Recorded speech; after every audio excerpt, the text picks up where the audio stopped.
Podemos recomeçar? Apostos. Eu sei.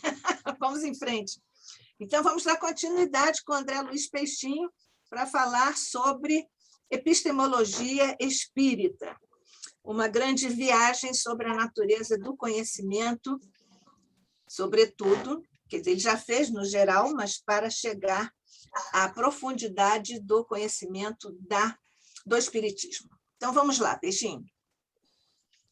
Pois bem, então agora que eu clarifiquei qual é o pensamento que estou trazendo sobre a natureza do conhecimento espírita, vamos verificar que consequências pensar desse jeito tem prática espírita na organização, né, no que podemos fazer com isso. Então vejam vocês que, de saída, eu posso lhe dizer, o espiritismo toca com todos os saberes. Mas de que forma isso pode ser pensado? Eu vou remeter a uma linguagem de Kardec, quando ele dizia o seguinte: o espiritismo, entre os espíritas estarão budistas, muçulmanos, ortodoxos, cristãos, sei lá o que for, não me lembro exatamente os termos. Por que eu estou me referindo a isso? Ora, o pensamento espírita, ele deve ser visto como o fio que une as contas do colar da produção do saber universal. Faz uma diferença enorme. Ele não vai desprezar nada. Ele vai simplesmente encaixar a conta no devido lugar, que é útil para uma determinada população no seu dinamismo evolutivo, que é a linguagem mais próxima que eu tenho para a ideia evolucionária. Então, vejam vocês, nós podemos aproveitar de todos os saberes, de todas as conquistas, e criar o que se chama uma hierarquia emaranhada ou integrada, sistêmica talvez, ou transdisciplinar, para todos os saberes. Então, a gente vai fazer concepção espírita da religião. A gente vai dizer, olha, a religião tem vários níveis de manifestação do ser, expressam vários níveis de manifestação do ser. Então, para isso, temos esse modelo aqui. Para aquilo, esse outro modelo. Para mais aquilo, esse outro modelo. Lembrando-se também do espírito pedagógico de Kardec, que dizia: não tente transformar materialista em espírita. Primeiro, ele precisa aprender a ser espiritualista. Em suma, os saberes serão adaptados, no caso aí que eu estou falando da religião, às possibilidades de crescimento das pessoas. Essa é uma noção pedagógica fundamental para entendermos como o espiritismo encara tudo. Tudo é passível de ser visto como uma leitura espírita que é evolucionista. Tudo, qualquer coisa. Né? Se for falar a política, uma coisa que os espíritas, de modo geral, temem abordar, ou abordam de uma forma bem típica, tradicional, ideológica, materialista. Né? Existem hierarquias evolutivas sobre o comportamento ou a forma de governo. Existem formas que são mais primitivas, formas mais complexas, e a gente precisa fazer isso. A hierarquia é essa aqui. Não vou dizer que isso é bom ou que é mal. Isso aqui representa o nível que você alcançou. Vocês podem defluir daí, inferir daí, melhor dizendo, primeiro, a riqueza que o pensamento espírita oferece, como moldura, como cosmovisão. Em segundo lugar, o trabalho que os espíritos precisam ter. Porque para produzir um pensamento espírita evolucionista sobre, por exemplo, a religiosidade, precisa de muita pesquisa, muita experimentação e, mais ainda, muita experienciação, porque a religiosidade é algo que acontece no mundo subjetivo das pessoas. E a gente vai dizer, para fulano de tal, isso me parece, de certa forma, assim, provocativo, para fulano de tal, que eu estudei o nível evolutivo dele, o melhor caminho é ele entrar para um ciclo budista. Para Beltrano, o melhor caminho é um ciclo protestante. Para Cicrano, é isso. E mesmo dentro desses ciclos, desses núcleos culturais, tem coisas que são riquíssimas, que variam internamente. É só vocês tomarem, como é que se diz, né, nos arraiais católicos, da Santa Madre Igreja, né? Como dizem alguns, ela é a máxima santidade e também o máximo pecado. Lá dentro tem de tudo, né? E o que acontece? Você pode estudar níveis evolutivos da compreensão na história do catolicismo das pessoas e dos grupos sociais. Vou lhes dar um exemplo de uma experiência vivida. Eu fui falar num grupo católico a pedido deles sobre espiritismo. Como eu não nasci ontem, né, já estou mais matreiro, eu cheguei lá e disse aos 25 personagens, inclusive o padre, que eu não ia falar de espiritismo para eles, porque achava que eles tinham uma riqueza, que era o catolicismo, e eu gostaria de lembrar algumas coisas católicas, porque eu sou formado em filosofia, estudei isso de alguma forma, e disse, vamos estudar aqui algumas coisas. E tomei de todos os textos católicos que são tipicamente espíritas. Vocês vão achar estranho. São. Abordam as mesmas questões com profundidades variadas, é verdade, mas fui mostrando a ideia do ser, do espírito, da mediunidade, da reencarnação, tudo dentro de texto católico, da evolução. Depois que eu mostrei todo o pensamento espírita, só citando exemplos católicos, eu ainda, no meu espírito grego, disse, por favor, não se tornem espíritas. Por quê? Vocês não vão ter muita vantagem, não. Até porque o espiritismo é muito novo e não tem um santo, e você já tem Teresa d'Ávila, Francisco de Assis, João da Cruz, que a gente até se referencia a eles, a gente fica falando em Francisco de Assis, já tem todos os santos aí para vocês imitarem, seguirem. Então, vê se vocês estudam mais o catolicismo e vivem desta forma, que vai ser muito mais rico do que vocês ficarem procurando outros penduricalhos na vida. O que eu quero dizer com isso?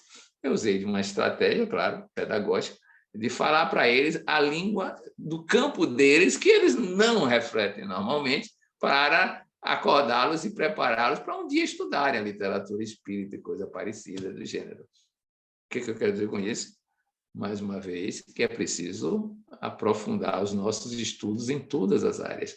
Aí eu me lembro do Catálogo Geral dos Espíritas, que foi publicado em nome de Allan Kardec, que ele dizia que tinha 200 livros na biblioteca dos espíritas que não podiam faltar. Não sei se vocês conhecem esse catálogo que Kardec fez. Claro que nenhum deles, a não ser os que ele publicou, eram espíritas. Por quê? Porque não existia antes o nome de espiritismo.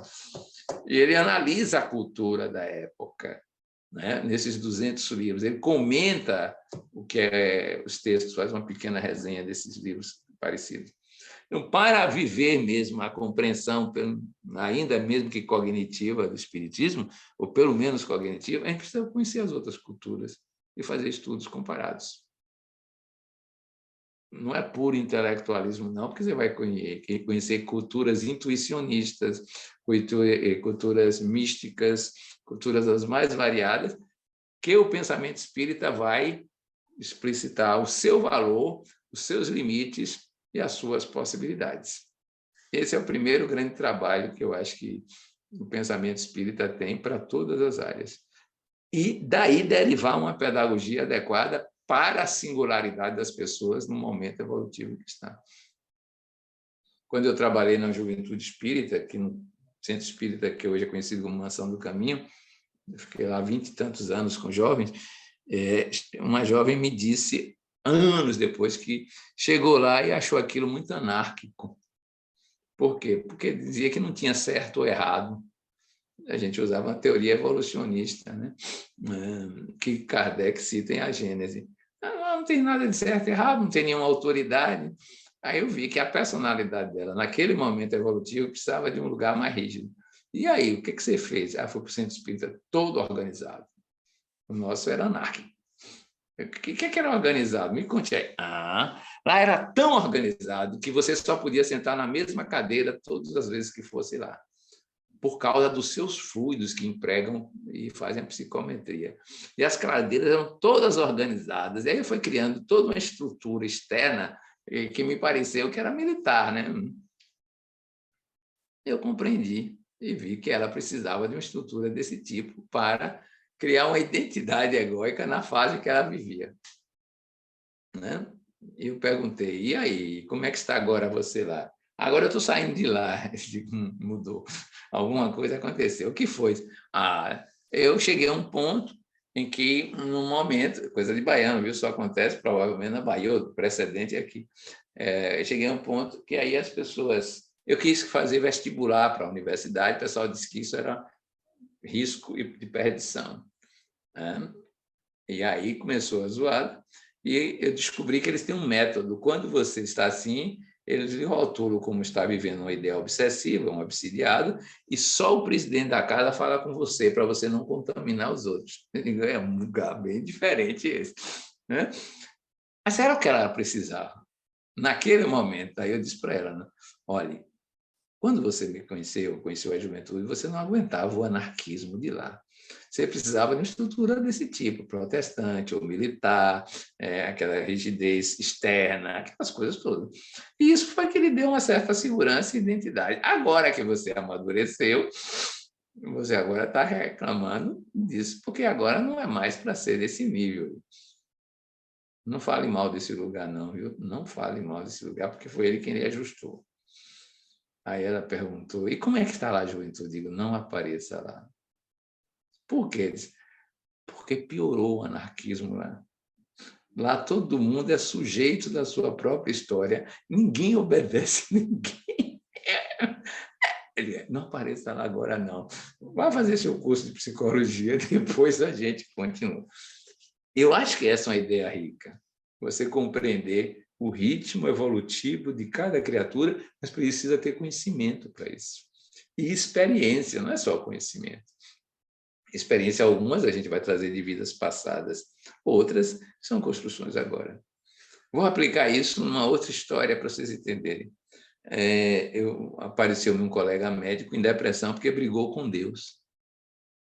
Ele tinha perdido 10 quilos em 2 meses porque brigou com Deus. Eu digo, rapaz, que briga feia. Você ficou com algum trauma porque brigou provavelmente com Deus Pai, não foi? Deus Pai. Briguei com ele. Quando a gente briga com o pai, meu amigo, a gente fica com um complexo de culpa tremendo.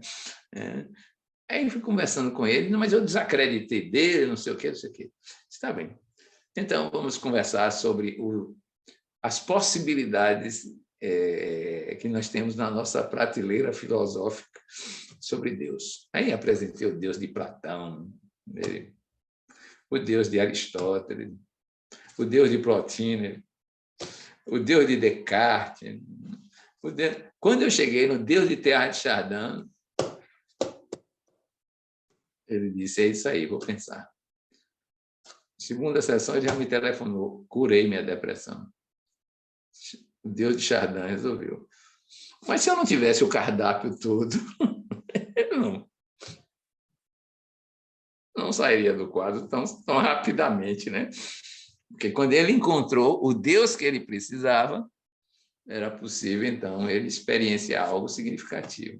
O pensamento espírita é por isso que tem essa capacidade de ser essa linha condutora e apresentar uma pérola especial, claro, não é só linha condutora, ela tem uma pérola que eu chamo, no momento ocidental nosso, a locomotiva dos vagões que vem por aí, como uma grande síntese cultural e vivencial. Então, um dos trabalhos é esse. Eu tenho a impressão que o Instituto de Cultura Espírita foi criado para isso, desde os tempos que eu acompanho ele, que tinha até uns anais que eram publicados, eu tinha lá na minha terra, tinha uns anais dessas conferências que apareciam. É para produzir conhecimento, no meu entendimento, vendo essa percepção integrada em tudo.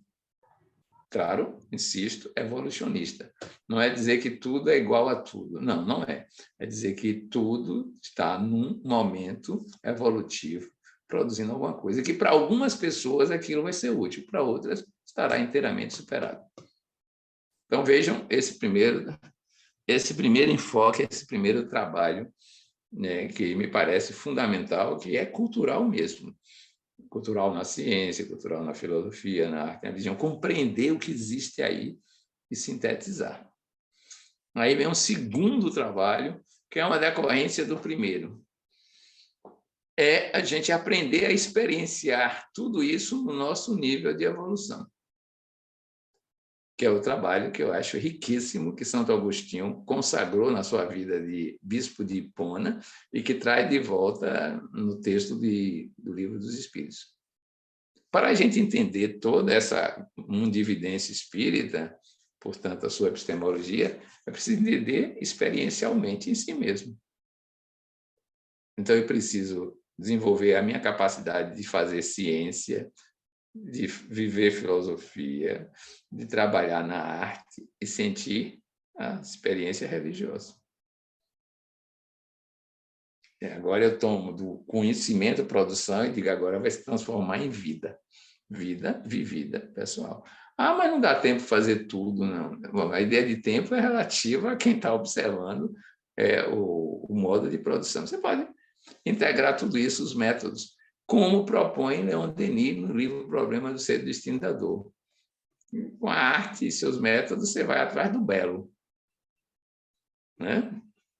Com a ciência, você vai buscar um certo tipo de conhecimento, que pode ser a verdade, com a religião, uma virtude, a bondade, com a filosofia, você vai buscar o que é o justo, realmente justo. Cada um tem o seu método e você pode praticar isso o tempo todo. Claro que você não vai ser prêmio Nobel de Física, prêmio Nobel da Paz e prêmio Nobel de Literatura simultaneamente, mas você pode experienciar uma forma integrada na sua vida, de conhecimento e de vivência.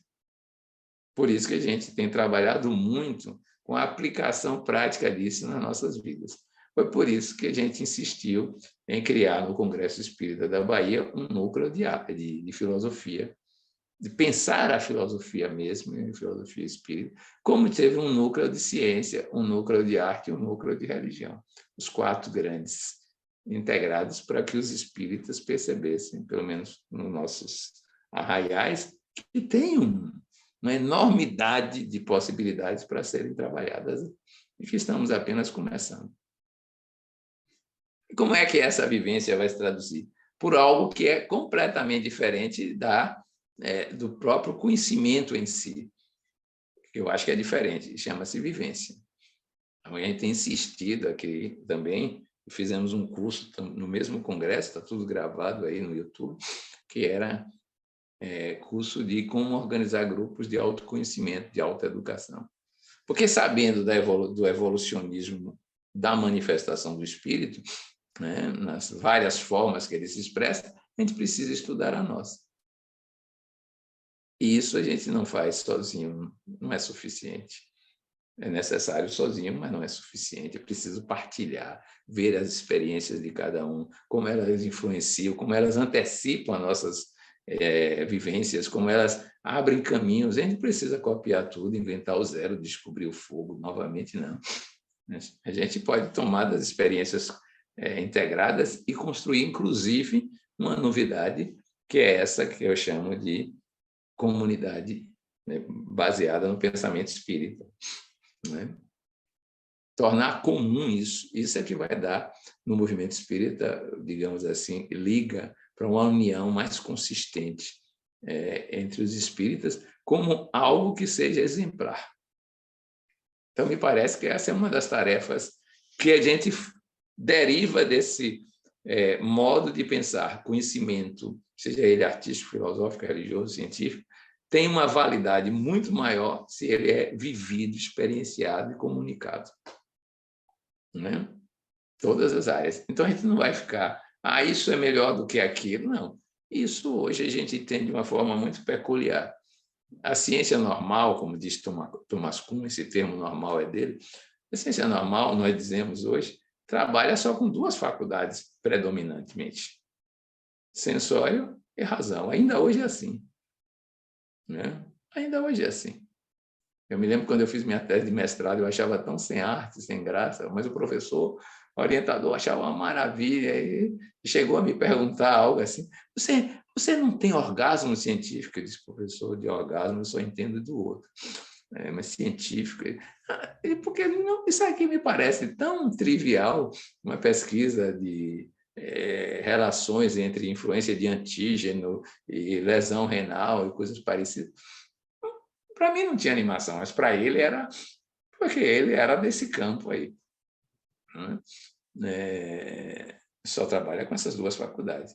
A filosofia, mais para lá do que para cá, trabalha muito com a razão, com várias lógicas atualmente, e trabalha com pouco com a intuição, que são poucos, são raros isso, né?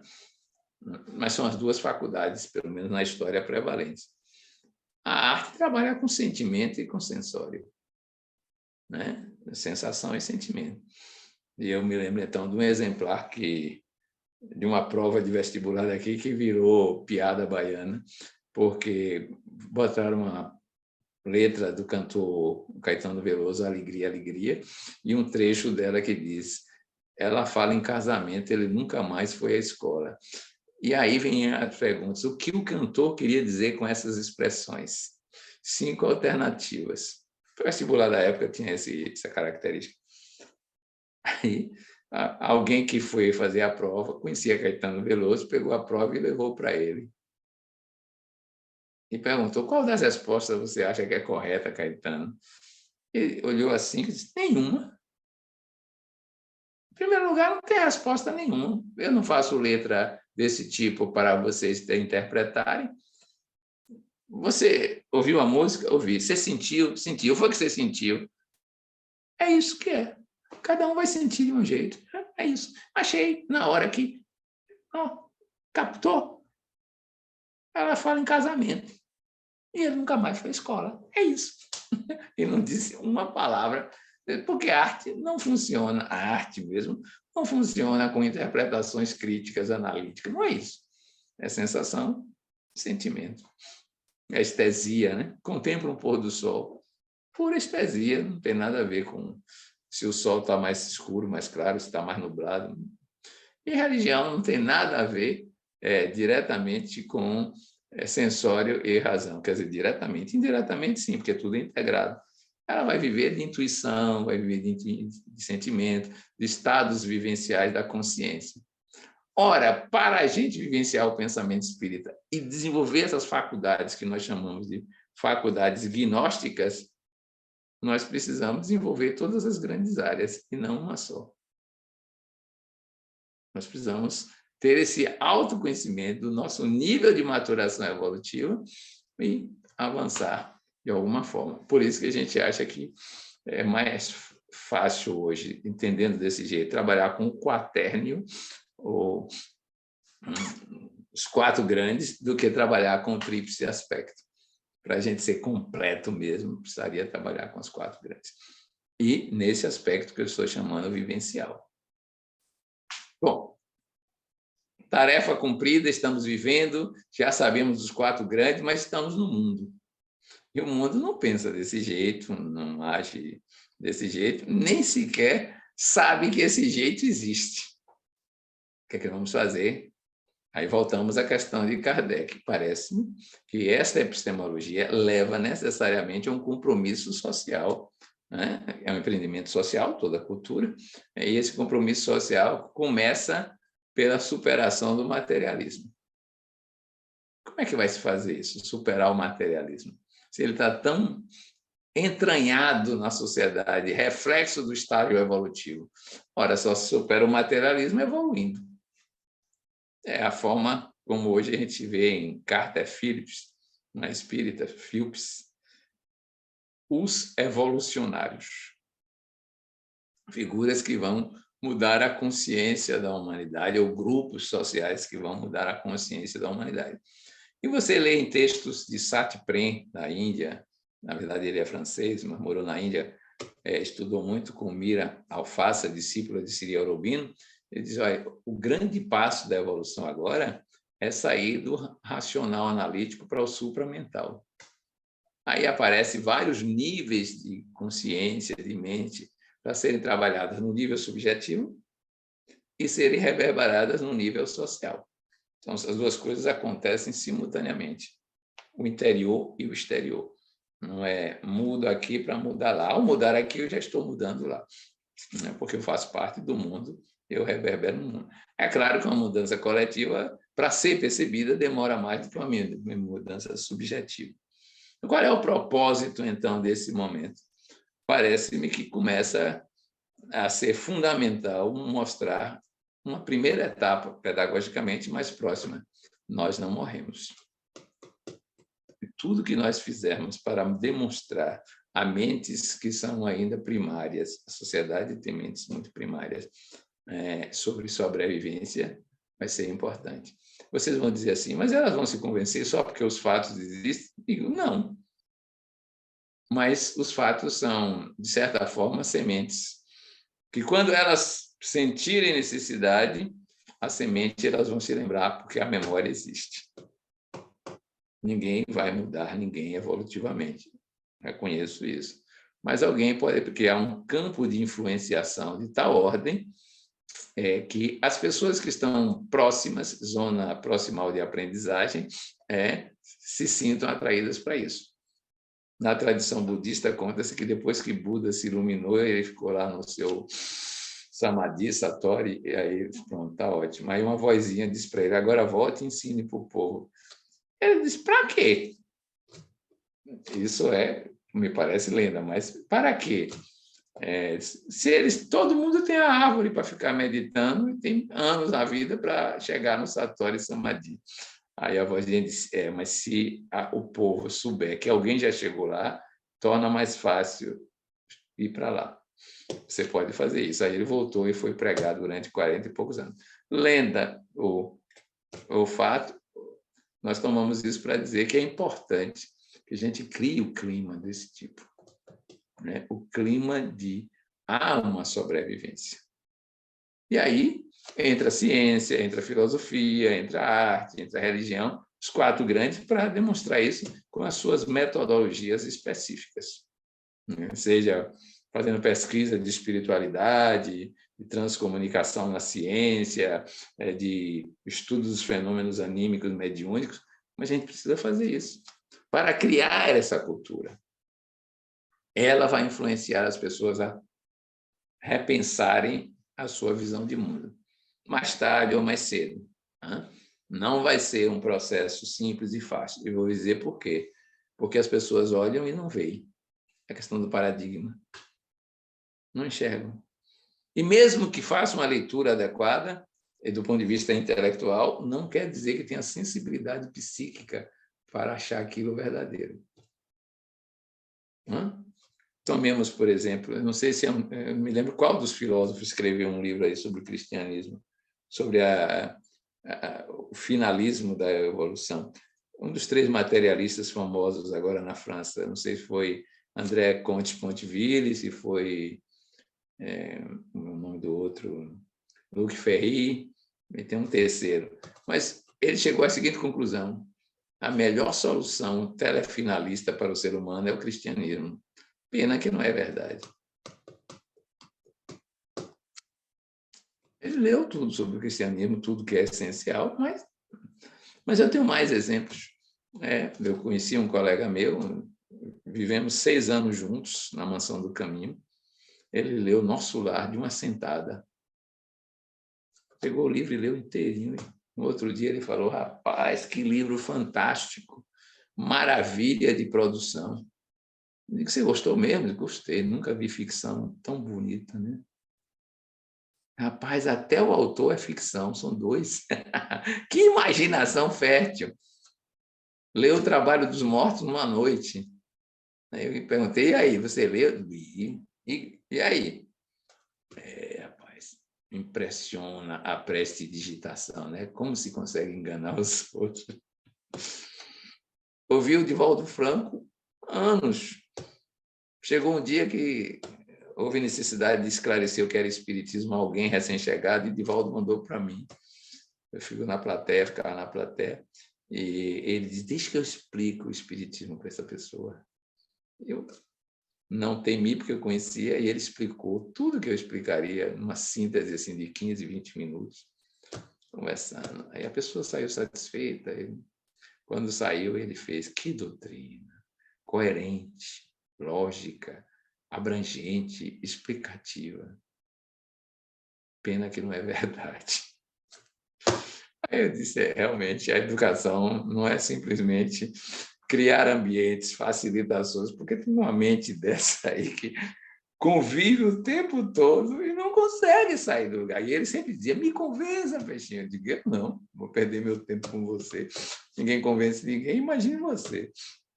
Eu não sei se ele mudou, nunca mais vi, se formou em medicina, mas isso é só para exemplificar como o clima que precisa se criar é muito mais vasto e intenso, como se fosse um campo magnético, do que simplesmente o que nós temos feito até então. Então, isso me parece importante. Porque na hora que nós soubermos que somos verdadeiramente espíritos, pelo menos, como eu disse antes, sobreviventes da matéria, nós vamos mudar a forma de organizar o mundo. Claro que vamos mudar. Se nós vamos mudar o nosso olhar sobre o mundo, nós vamos fazer o mundo ficar diferente, claramente diferente. E aí, leis, direito, ecologia, arte, tudo que o humano constrói vai ser revisitado por outro tipo de pensamento, outro tipo de compreensão. Então, me parece importantíssimo trabalhar nessa direção de se sentir espírito, em primeiro lugar, e, simultaneamente, expressar isso em linguagens adaptadas às realidades que aparecem no cotidiano. Isso me parece uma tarefa fundante da estrutura da superação do materialismo. Não estaremos sós. Os espíritas não estaremos sós. Por que digo isso?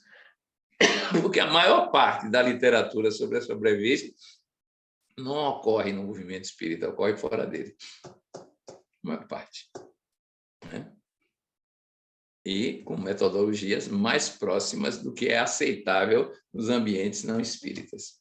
Mas a gente pode ampliar isso, engrossar a fileira, porque a gente já conhece, já tem mais tempo de mergulho nesse tipo de experiência paradigmática e pode avançar significativamente nessa direção. Agora, uma vez que a sobrevivência se estabeleça, é preciso ir além e descobrir que não é uma sobrevivência qualquer. Né? Nós vamos evoluir e que podemos construir todo um ciclo de vida centrado na ideia de evolução. E vamos cuidar da vida corporal, emocional, mental, tudo isso pensando essa estratégia de evolução. Por isso que a gente, tendo isso em mente e verificando isso na própria experiência pessoal ou num coletivo de trabalho, passamos a pensar a vida evolutivamente e traduzir isso em objetivos primaciais da vida. Aí nós vamos resgatar aquilo que Viktor Frankl chamou psicologia do sentido da vida, mas um sentido muito mais vasto do que simplesmente esses que são colocados nas propagandas de sucesso. Né? Nós vamos precisar avançar bastante, dar sentido a cada passo evolutivo que estamos experienciando. E uns vão ficando para trás, como dizia Kardec, aquilo que era estímulo ao progresso espiritual, com o passar do tempo, passa a ser o seu entrave. Nós já conquistamos, estabilizamos, estruturamos, agora precisamos ir adiante. É a consequência natural do pensar espírita com base nessa cosmovisão. É preciso evoluir. E evoluir é criar. É descobrir, desvendar, desvelar mundos inteiramente diferenciados. Se nós conseguirmos avançar nisso, podemos até verificar se a tese de Aurobindo vale para o movimento espírita. Né? E aí vale um parêntese. A maioria de nós ainda fica estudando o homem de bem como futuro evolutivo. Essa é a realidade nossa cotidiana, o homem de bem. Mas o propósito do espírito não é ser homem, né? Não é ficar no estágio humano. Tanto é que Kardec, quando fez a escala espírita, colocou lá espírito puro. Aquilo não é mais humano. Estamos humanos, mas não vamos ficar eternamente humanos. É uma passagem. Então, o Aurobindo tem uma tese que é a seguinte, que tem algumas coisas que são corroboradas, mas que ele deu mais ênfase do que os ocidentais. Houve um momento na evolução em que o minério gerou a vida. Leia-se. O psiquismo que anima o minério gerou o psiquismo, criou a vida, forma existencial, biológica, animal, vegetal. Houve um momento que o psiquismo gerou o pensamento. Hoje a gente diria noosfera. Agora está um momento crucial da evolução que o psiquismo precisa transcender o pensamento, a noosfera. E a noosfera é esse mundo racional, analítico, empírico que nós construímos. Chardin diria agora é a hora da cristogênese. Holbein dirá que é a superconsciência, supermente. Calderaro, no mundo maior, vai dizer, vá para o terceiro andar da casa mental que você vai ver outra realidade, outro mundo a ser construído. Então, me parece que essa ideia de trabalhar evolucionariamente é fundamental para a gente dar o passo subsequente. Quando a gente lê os textos sobre os tempos são chegados, está na Gênese, depois vem transições planetárias, que já está na Gênese, que agora se acentuou muito na literatura mediúnica, a gente vê que essas transições, né, olhando esses textos de grandes construções, podem ser muito mais vastas do que transformar o mundo simplesmente num mundo de pessoas razoavelmente boas, cordatas, honestas. Isso é um plano moral necessário, mas não é o sonho maior da evolução. O sonho maior da evolução está bem mais adiante disso. É tomar consciência de si mesmo como criação divina e manifestar o potencial divino. Como alguém diz, divinizar o mundo. É muito além disso. O pensamento espírita tem essa riqueza de ir muito além do humano e conservar os pés na realidade, para transcendê-la com esses estímulos vivenciais. E o que é que a gente pensa de prático para fazer? Além de fazer congressos baianos, né? O que é que a gente pensa de prático? É que as pessoas que são mais aquinhoadas, dotadas de saberes, disso e daquilo, que podem dar uma contribuição, precisam se reunir para pensar os novos caminhos da evolução em todas as áreas e praticá-las. Vamos dar um exemplo, que é a área que eu trabalho. Você tem, talvez hoje, 8, 9 correntes psicológicas, cada uma com seu modelo de trabalho, suas técnicas, isso e aquilo. Você pergunta, não há uma integração dessas correntes? Não. Ora, o pensamento espírita pode chegar e dizer, olha, cada uma dessas correntes psicológicas enxerga uma faixa do arco-íris psicológico, da luz que a psicologia pode dar. E ela não é tudo, não. E graduá-las. E dizer que para certas pessoas precisa certas correntes. De a gente trabalhar nessa direção. E experimentar isso na área profissional. A mesma coisa com medicina. A gente pensa que medicina é unificada. Nem nos livros de medicina aparece isso. Basta dizer que aparece assim, no final do livro de uma doença, tratamento médico. E embaixo vem tratamento cirúrgico, só para dizer que cirurgia não é medicina. Escola de medicina e cirurgia, coisas separadas. Agora, a gente pode criar uma sistemática que inclua todas as modalidades de pensar da medicina. Hoje já está cada vez mais fácil isso. A gente precisa ter um eixo evolutivo centrado no espírito para caracterizar isso. Então, tem aí homeopatia, dianética, diapatia, medicina teosófica, antroposófica, barraulaísta, espírita, não sei o quê. Então, tira o espírita do meio disso aí, põe ela cá, na base do pensamento, e vamos integrar tudo isso. Vamos construir um modelo biopsíquico, sócio-espiritual realmente prático, atuante, né? Nós podemos fazer isso. A mesma coisa na área da educação. Ontem eu fiquei surpreso com uma carta lá na apresentação dos meus alunos do doutorado, que eles, para exemplificar algo, colocaram essa carta, que eu não decorei, mas que o cerne dela é assim. Eles pegaram todos os eventos da Segunda Guerra Mundial e mostraram que foram feitos por pessoas que tinham nível universitário. As bombas, os aviões V2, os fornos crematórios, as políticas de destruição, todas foram formuladas por gente de alto nível intelectual e formada em universidades. Ele disse, a educação deu nisso. A proposição espírita é ir muito além desse tipo de educação, de construir projetos que sejam capazes de trabalhar a ideia com mais riqueza, profundidade e concepção evolucionária, né? Por exemplo, você vai olhar o ritmo evolutivo da pessoa. Eu digo que quando você encarna, digo isso porque vejo na literatura, eu não crio nada de conhecimento, a maior parte do seu tempo, você fica fazendo o que a gente chama de desenvolvimento. Desenvolvimento não é evolução. É simplesmente você tirar o envoltório que impede de manifestar. Não é? Então, você passa, nasce, cresce. Nascer, crescer é repetição. Não é? Tudo isso é repetição. Chega uma vida adulta, tudo isso é repetição. Você não evoluiu nada na encarnação só porque se desenvolveu.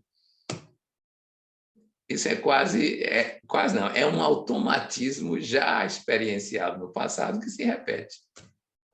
Então, a gente precisa ver se está evoluindo realmente. Evoluindo é indo além do ponto que você encarnou em termos evolutivos. Qual foi o estágio que você estava no mundo espiritual? X.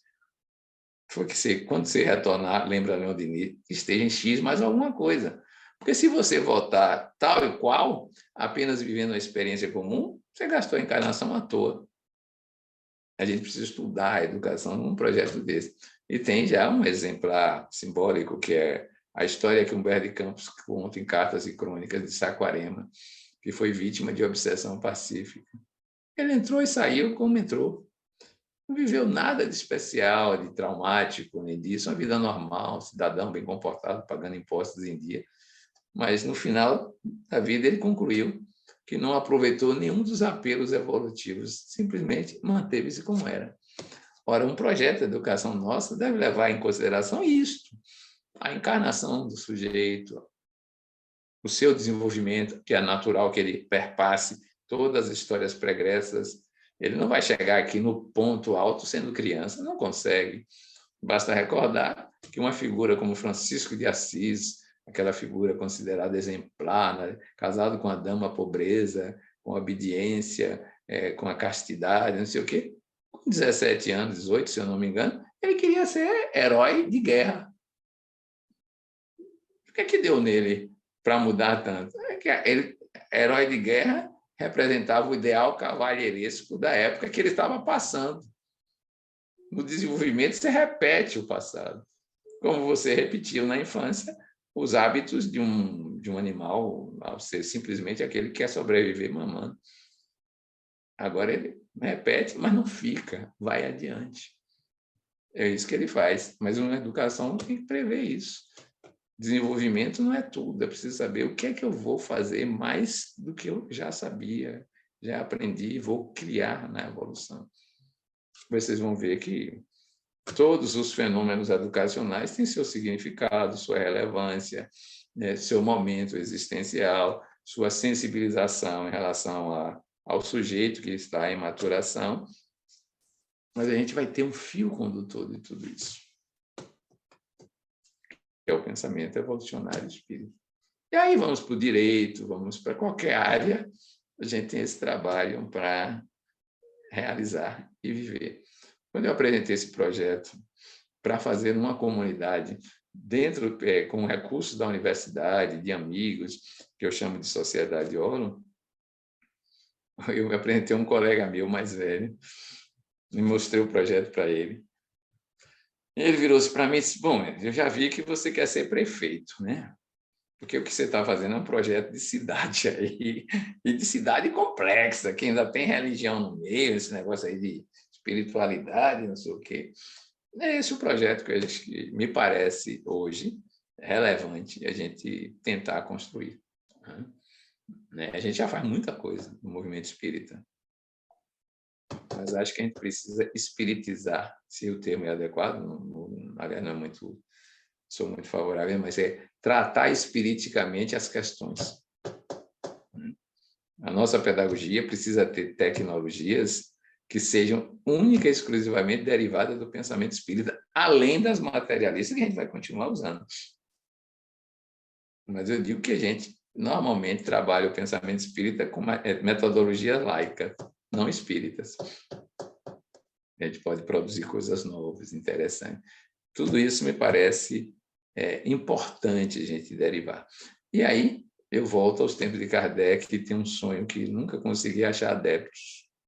Vamos reunir os médiuns da Bahia, para começar, né, onde eu estou, para eles trazerem seus guias espirituais e baterem papo com a gente sobre o que é que eles estão vivendo, pensando e criando evolutivamente entre si.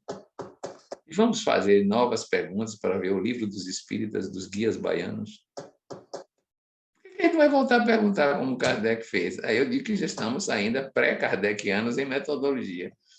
A gente não está acostumado a ver isso. O consenso dos espíritos, mesmo que não sejam todos juntos, fisicamente, numa mediúnica, mas que a gente retome essa metodologia para viver interexistencialmente a experiência de produção de conhecimento. A gente eu acho que vai ganhar muito com esse tipo de linguagem, desde que consiga estabelecer consenso, né? Porque eu acho que na Bahia os guias discordam muita coisa entre si e ainda vão fazer bastante sincretismos, que é da nossa cultura. Mas vão trazer novidades que a gente vai aprender a lidar usando a velha navalha de Ockham, né? E o conceito de universalidade do saber, do conhecimento. Essa é uma ideia que eu trago, mas não tem adeptos aqui, não, nunca consegui. Eu não sou sensitivo maior, mas reuni-los.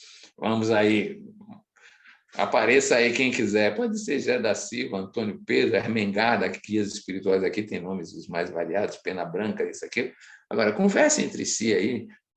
Eu só quero assistir vocês conversando sobre evolução, sobre planejamento reencarnatório. Eu vou só anotar aqui o que é que vocês estão conversando, o que é consenso.